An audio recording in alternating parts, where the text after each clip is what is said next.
The first rule of Adrian Moretti's house was simple: never speak unless spoken to. The second rule was even simpler: never make him look up. I broke both rules in my first 5 minutes. The iron gates opened slowly in front of my aging blue Honda, revealing a driveway so long I actually checked my gas gauge. The mansion sat at the end of it like something pulled from another world. Stone walls, tall windows, perfect gardens that looked untouched by time. Everything about the estate whispered money.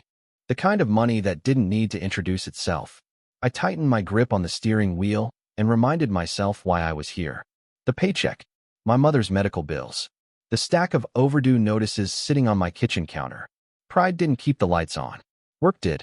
I parked beside a row of luxury vehicles that cost more than every apartment I'd ever lived in combined. My shoes felt embarrassingly cheap as I stepped onto the polished stone entrance. Before I could knock, the massive front door opened. A woman in her 60s stood there wearing a tailored black suit. Her silver hair was pinned neatly behind her head.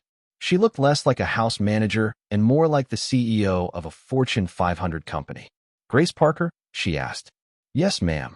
I'm Evelyn. Follow me." Her voice carried the calm authority of someone used to being obeyed. The entrance hall swallowed me whole.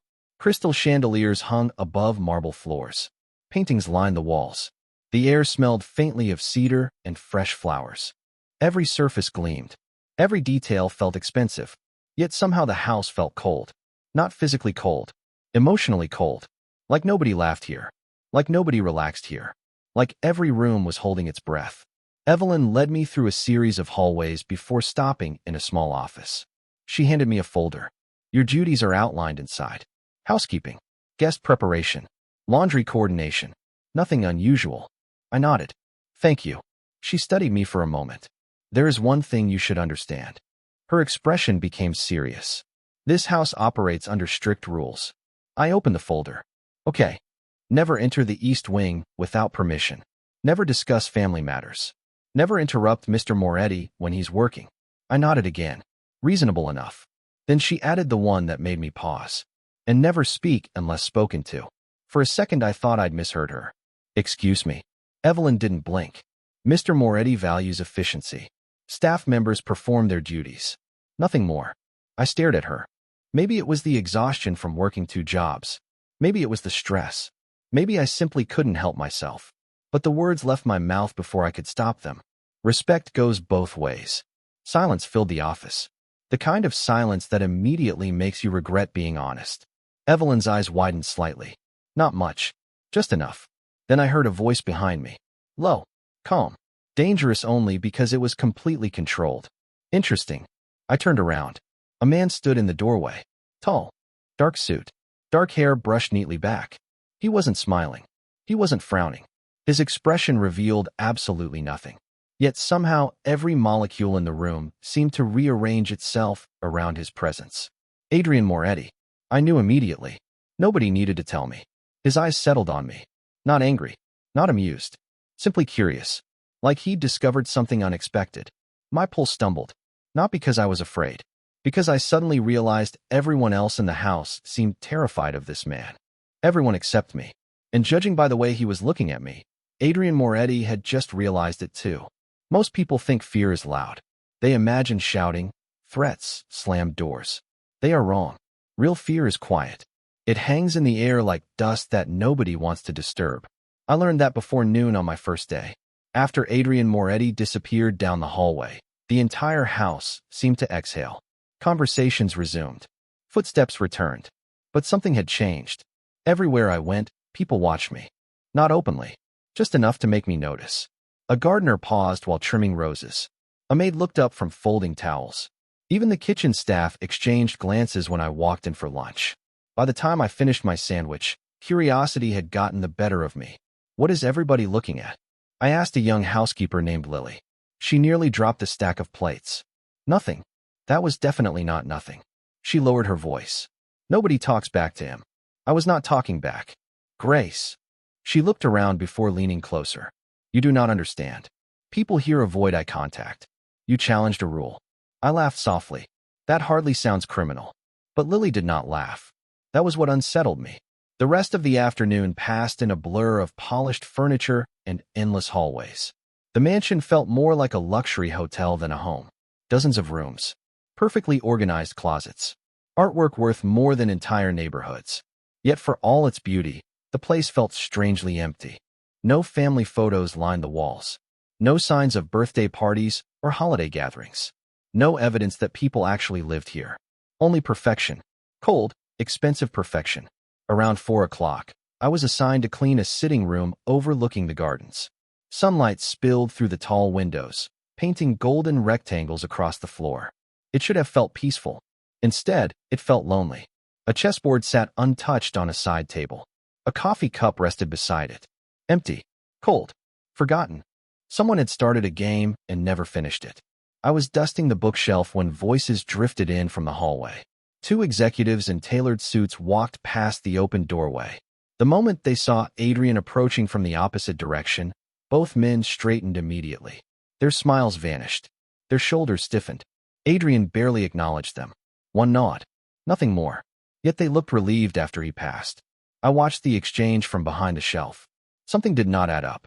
Powerful men usually enjoyed attention. Admired it. Demanded it. Adrian seemed indifferent to it. Almost exhausted by it. Later that evening, I carried fresh linens to the second floor. As I rounded a corner, I spotted him standing alone near a window overlooking the western lawn. The setting sun painted the glass orange and gold. He stood completely still, hands in his pockets, eyes fixed somewhere far beyond the property. For a moment, he looked less like a man who controlled an empire and more like someone carrying a weight nobody else could see. Then footsteps echoed behind me. The moment broke. Adrian turned away and disappeared down another hallway without noticing me. But the image stayed with me. Everyone in that house feared Adrian Moretti. Yet standing there by himself, staring into the distance, he did not look frightening at all. He looked lonely. And somehow that felt far more dangerous. The next morning began with the sound of rain tapping softly against the mansion's windows. I arrived before sunrise, carrying a paper cup of coffee and the determination to survive my second day without accidentally violating another unwritten rule. The house was already awake. Staff moved quietly through hallways. Kitchen lights glowed. Fresh flowers appeared in crystal vases as if by magic.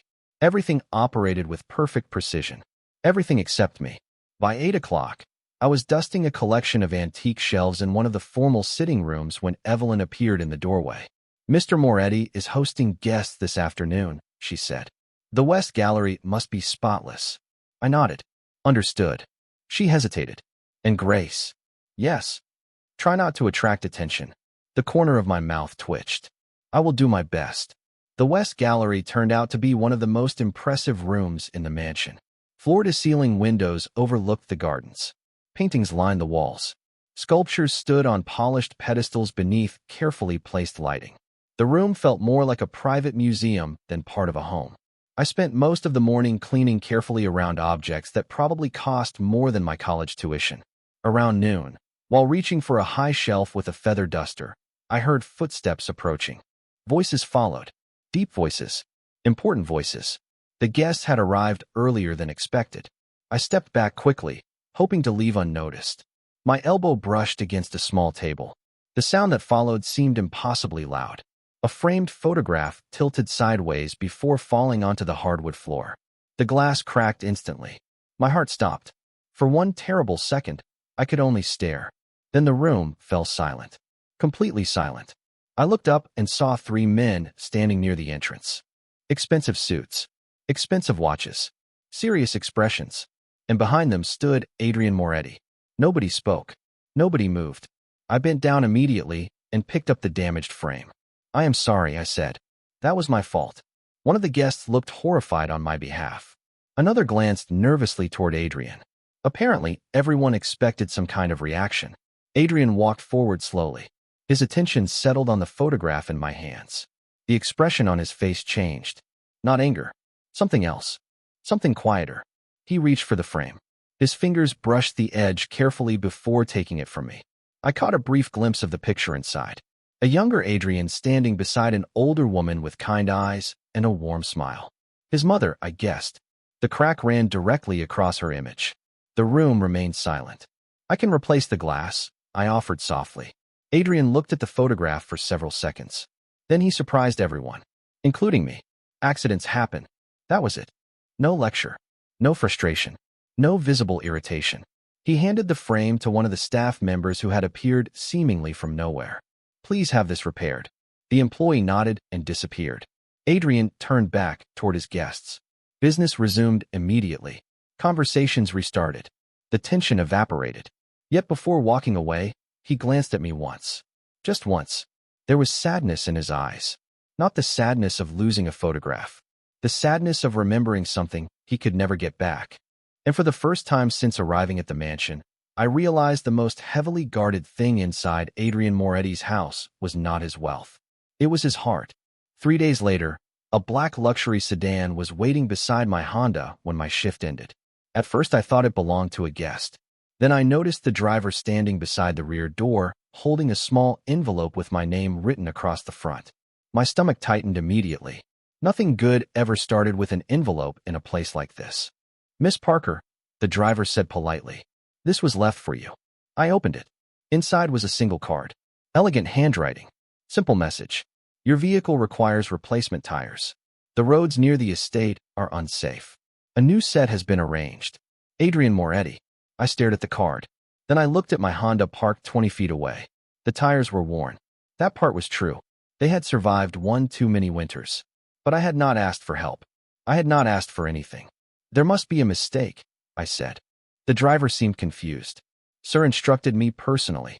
Then please thank him for the offer. Offer? Yes. I handed the envelope back.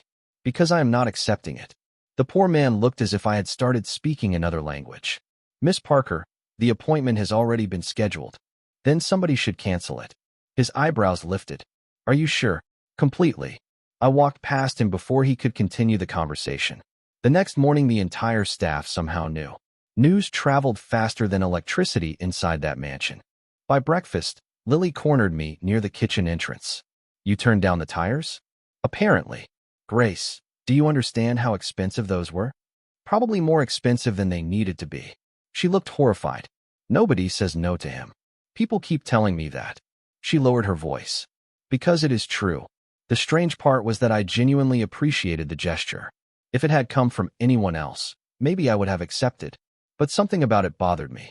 Not the gift itself. The assumption behind it. The belief that every problem could be solved by writing a check.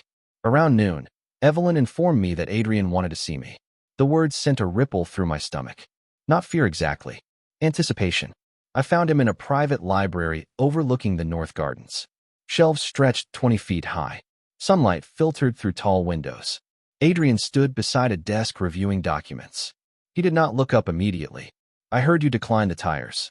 Yes. Why? The question sounded genuine. Not offended. Curious. I took a breath. Because they are my responsibility. His pen stopped moving. You need them? Probably. Then why refuse? I met his eyes. Because solving my problems is not your job. Silence settled between us. Adrian studied me for several seconds. The room felt impossibly still. Finally, he leaned back slightly. Most people would have accepted. I know. Most people would have asked for more. I know that too. Something unexpected appeared in his expression. Not annoyance. Not amusement. Respect. Small but unmistakable. He nodded once and returned his attention to the paperwork. The conversation seemed finished. I turned toward the door. Then his voice stopped me. Grace. I glanced back. Yes. You are either very stubborn or very honest. A smile tugged at the corner of my mouth. Maybe both. For the first time since I met Adrian Moretti, I thought I saw him fighting a smile of his own. People reveal who they are when nobody tells them what they want to hear. I discovered that on a Thursday afternoon when the entire mansion seemed to forget I was standing in the room. A meeting was taking place in the dining hall. The long walnut table was surrounded by executives, attorneys, and advisors. I was only there to refresh coffee and replace water glasses. Invisible. At least that was the plan. The conversation drifted through the room as I worked. Numbers. Contracts. Expansion projects. Endless discussions about profit and growth. Adrian sat at the head of the table, listening more than speaking. Everyone watched him carefully. Every suggestion seemed designed to earn approval. Every opinion sounded rehearsed. Nobody disagreed with him. Nobody challenged him. It felt strange.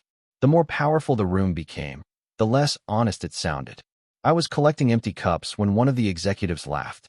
The employees will adjust eventually. They always do. Several people nodded. Another man added, people complain at first. Then they fall in line. More agreement. More nodding. Adrian remained silent. His fingers rested lightly against the table, waiting, listening. Then the conversation moved on as if human beings were items on a spreadsheet. Something inside me tightened. Before I could stop myself, I muttered under my breath. That is easy to say when you are not the one living with the consequences. The room froze. Completely froze.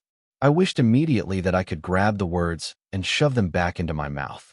Every face turned toward me, coffee pot in hand. I suddenly became the most visible person in the mansion. One attorney looked horrified. Another looked offended. Adrian slowly lifted his eyes toward me. Nobody spoke. Finally he asked, "Do you have something to add, Grace?" The safest answer would have been no. The smartest answer would have been no. Unfortunately, honesty has never been particularly smart. I swallowed hard.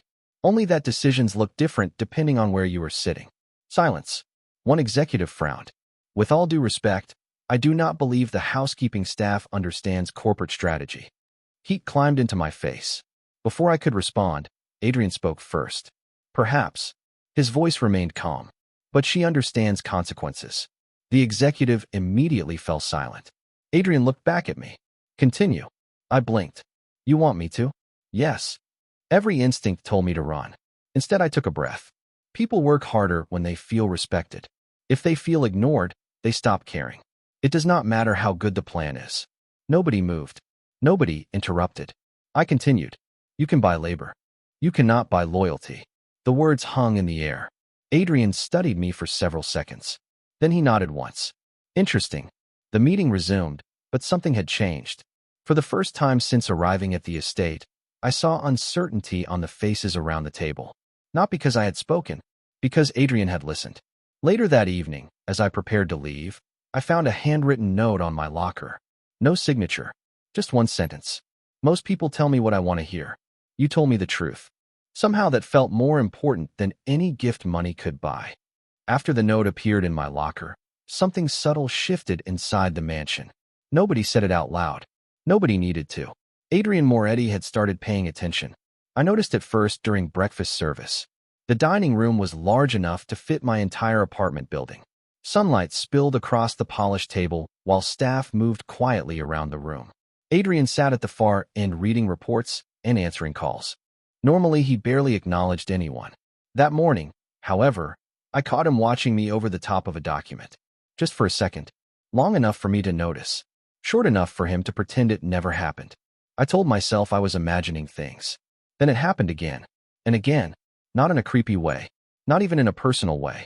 More like he was trying to solve a puzzle. The strange part was that I was not doing anything interesting. I cleaned rooms. Organized supplies. Folded linens. Hardly mysterious behavior. Yet every time I entered a room, I somehow became aware of him. Not because he spoke. Because he observed. A week later, I was arranging fresh flowers in the main hallway when I overheard two employees talking. He asked about her again. Who? Grace. My hand froze around a white rose. Asked what? The women immediately looked guilty. Nothing. That is never true when someone says nothing. One sighed. He wanted to know how long you had been caring for your mother. I blinked. Why? No idea. They hurried away before I could ask anything else. The information stayed with me all day. Why would Adrian care about my family? Why would he remember a conversation I barely mentioned during my interview? That evening I found part of the answer. I was finishing inventory paperwork in a storage room when the lights flickered. The building's backup system activated a second later, but for a moment the room went dark. When the lights returned, Adrian was standing in the doorway. I nearly dropped the clipboard. You have a talent for appearing without warning. His expression remained neutral. You have a talent for speaking your mind.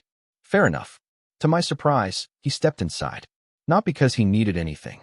Simply because he seemed interested in the conversation. Evelyn mentioned your mother is recovering. I stared at him. There it was again. The curiosity. She is doing better. He nodded. That is good. The response sounded genuine. Not polite. Genuine. Silence followed. Normally silence with powerful people feels uncomfortable. With Adrian it felt different. like he was searching for words he did not use often. Finally, he asked, "How many jobs did you work before coming here?" 3. One eyebrow lifted. 3. Bills do not pay themselves. Something almost resembling admiration crossed his face. Then it disappeared. Most people would have given up. I laughed softly. Most people do not know my mother. For the first time, Adrian smiled. It was brief, small, gone almost immediately, but it changed his entire face. Suddenly he looked younger, less distant, less untouchable. Then he glanced at the clock and stepped back toward the hallway. "Good night, Grace." "Good night, Mr. Moretti." After he left, I stood there staring at the empty doorway. Because somewhere along the way, the most powerful man I had ever met had stopped looking at me like an employee and started looking at me like a person. The storm arrived just after sunset. One moment the sky was clear. The next, dark clouds rolled across the horizon like a curtain being pulled over the world. Rain hammered against the mansion's windows with enough force to make the glass tremble. Thunder echoed through the hills surrounding the estate. Most of the staff had already gone home. Only a handful of us remained inside. I was folding linens in a second-floor storage room when every light in the mansion suddenly went out. The darkness was immediate, complete. For a second, nobody moved. Then a distant alarm chirped once before falling silent. "Great," I muttered. Emergency lights flickered on moments later, bathing the hallways in a soft golden glow. The mansion felt different without its usual brightness. Larger, quieter, almost haunted. I carried a flashlight as I made my way downstairs to help check rooms. The rain continued pounding against the windows. Wind rattled branches outside. Somewhere in the distance, another roll of thunder shook the house. Most rooms were empty, most hallways silent. Then I noticed a faint light coming from the library. Curious, I stepped closer. The door stood partially open. Inside, a fire burned in the massive stone fireplace. Adrian sat alone in a leather chair facing the flames. A single battery lantern rested beside him. The scene looked strangely ordinary. No meetings, no advisors, no phone calls. Just one man staring into a fire while a storm raged outside. He glanced toward the doorway. "You can come in." I hesitated. I did not mean to interrupt. "You are not." The answer surprised me enough that I stepped inside. The library smelled faintly of cedar and old books. Rain tapped against the tall windows. The fire crackled softly between us. For several moments, neither of us spoke. Then Adrian looked toward the storm. "My mother loved nights like this." The words caught me off guard. He had never volunteered personal information before. "Really?" He nodded slowly. "She used to sit by the fireplace during every storm. Said rain reminded her that not everything could be controlled." A faint smile touched his face. "I hated that answer when I was younger." "Because you wanted control?" "Because I thought control solved everything." The honesty in his voice surprised me. This was not the Adrian everyone else saw. This was someone quieter, more human. I settled into a chair across from him. "And now?" He watched the flames dance across the logs. "Now I know better." Silence returned. Comfortable silence this time. Outside, lightning briefly illuminated the room before fading again. Adrian leaned back slightly. My father believed strength meant never showing weakness. His eyes remained fixed on the fire. After he died, I spent years trying to become someone nobody could disappoint. I listened carefully. Something told me these were not stories he shared often. "Did it work?" I asked softly. He laughed once. Not because it was funny, because it was true. "No." The fire crackled. Rain continued falling. For the first time since I met Adrian Moretti, I was not sitting across from a powerful man. I was sitting across from a lonely son who still missed his mother. And somehow, that version of him felt far more real than the legend everyone feared. Some doors stay closed for a reason. Others stay closed because nobody has been brave enough to open them.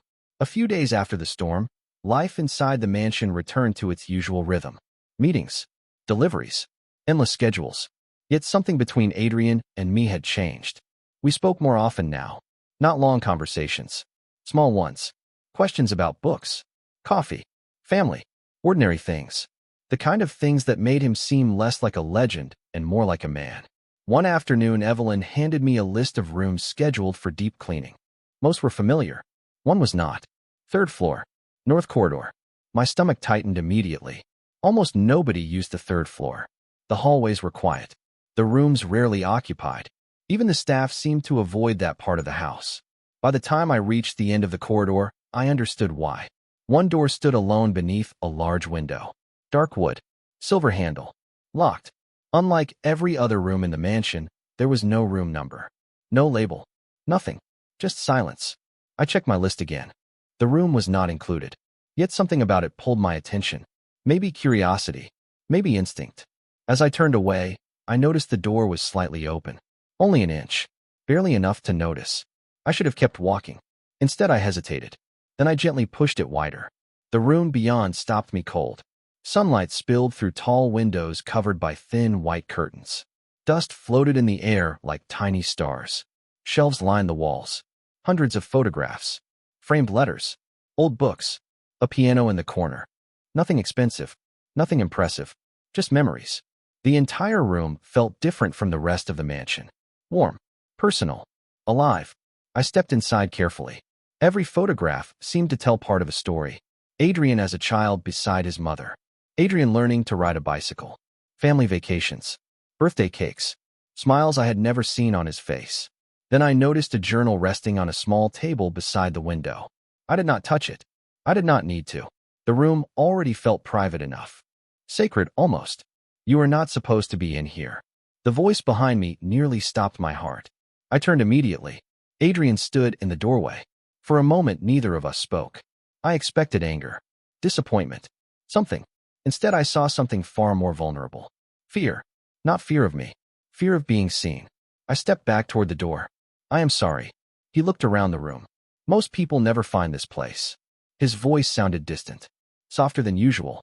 I glanced at the photographs again. Your mother? He nodded once. The silence that followed felt heavy with years of memories. Finally, Adrian walked to the piano and rested his hand against the polished wood. After she died, I could not bring myself to change anything. His eyes moved across the room. So I locked it away. I understood then. This was not a room. It was grief preserved behind a door. A life frozen in time. I looked at him carefully. You did not lock it away because you forgot. Adrian's gaze met mine. No. I smiled gently. You locked it away because you never stopped remembering. For a long moment, he simply stared at me. And in that moment, I realized I had just stepped into the most protected part of Adrian Moretti's world. It was never his business. Never his wealth. Never his power. It was his heart. The following week, I learned something surprising about kindness. It rarely announces itself. Most of the time, it appears quietly when nobody is paying attention. The annual Moretti Foundation Gala was only 2 days away, and the entire estate had transformed into organized chaos. Staff hurried through hallways carrying schedules, floral arrangements, and guest lists. Contractors moved equipment across the grounds. Every room seemed to hold a different crisis. Somewhere between polishing silver trays and helping prepare guest suites, I noticed Lily sitting alone in the service corridor. Her eyes were red. Her shoulders slumped forward. At first I thought she was tired. Then I realized she had been crying. I sat beside her. What happened? She forced a smile. Nothing. That answer never works. A shaky laugh escaped her. Then she looked down at her hands. I am being transferred. Transferred where? Another property. Something about her voice felt wrong. Do you want to go? She shook her head immediately. No. The answer came too fast. Too honestly. Eventually the story emerged. A scheduling error during preparations had upset one of the senior managers. Rather than investigate what happened, he decided Lily was responsible. The transfer was already approved. End of discussion. The more I listened, the less fair it sounded. Lily had worked at the estate for years. Everyone liked her. Everyone trusted her. Yet nobody seemed willing to speak on her behalf. By evening, the decision still stood.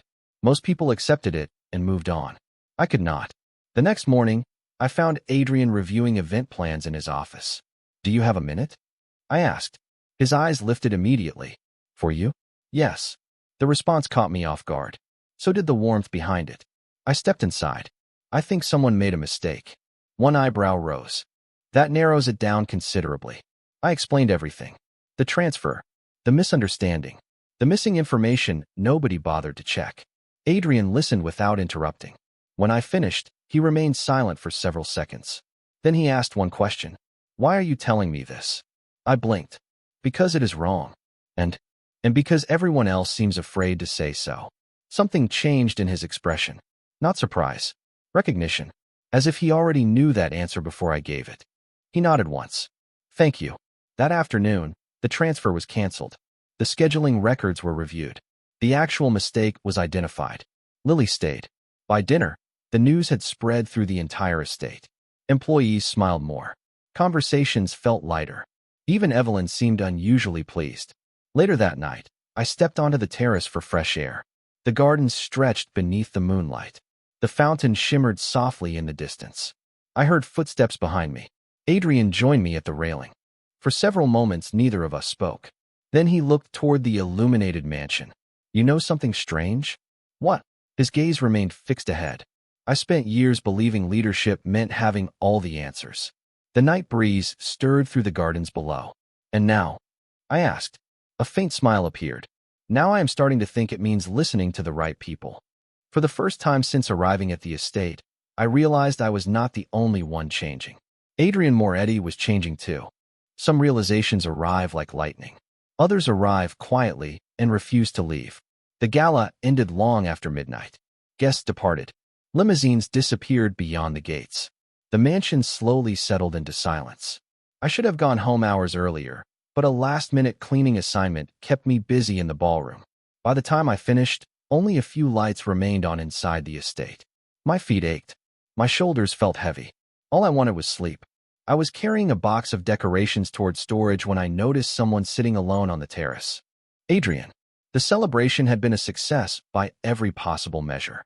Donations exceeded expectations. Every guest seemed impressed. Yet he sat by himself staring into the darkness beyond the gardens. Something about the image stopped me. Powerful men were usually surrounded by people. Adrian looked most comfortable when nobody was around. I set the box down and stepped outside. You are still awake? I asked. He glanced up. A faint smile appeared immediately.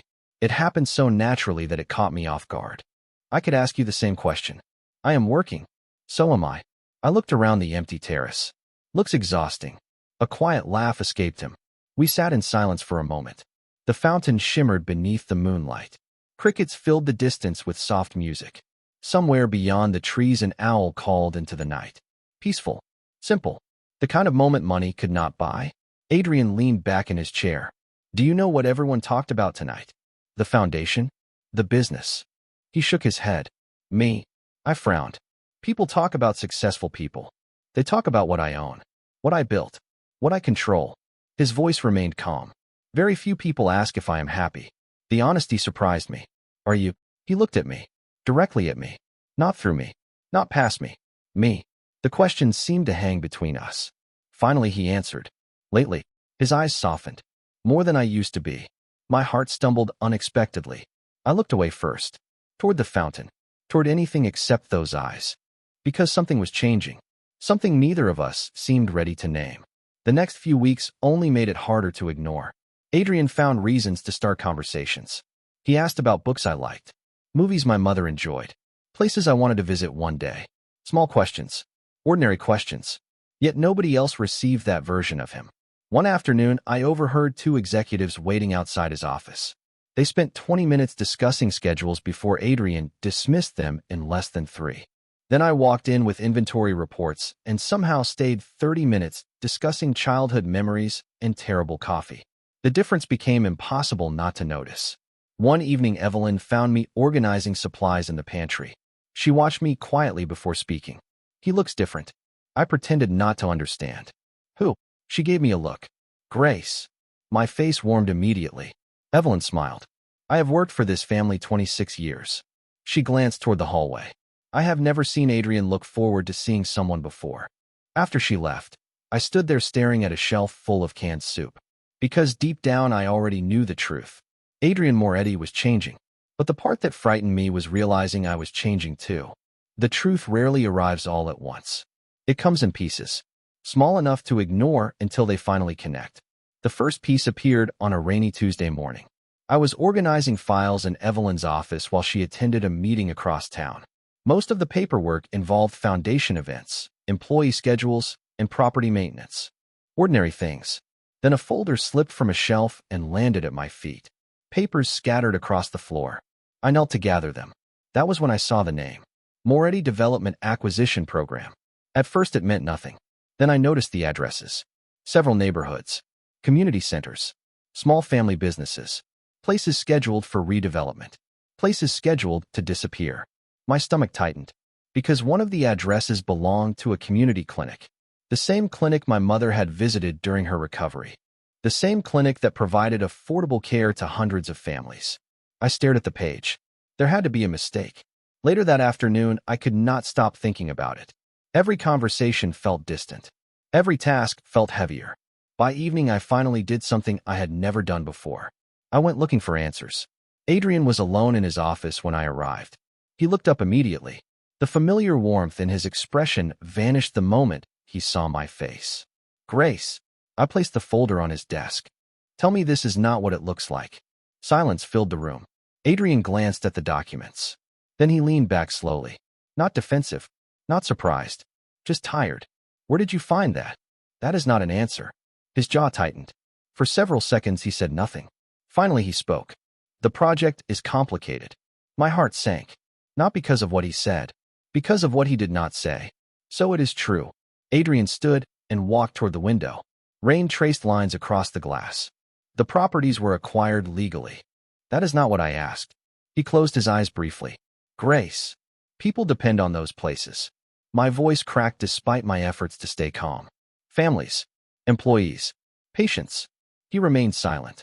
That silence hurt more than any argument could have.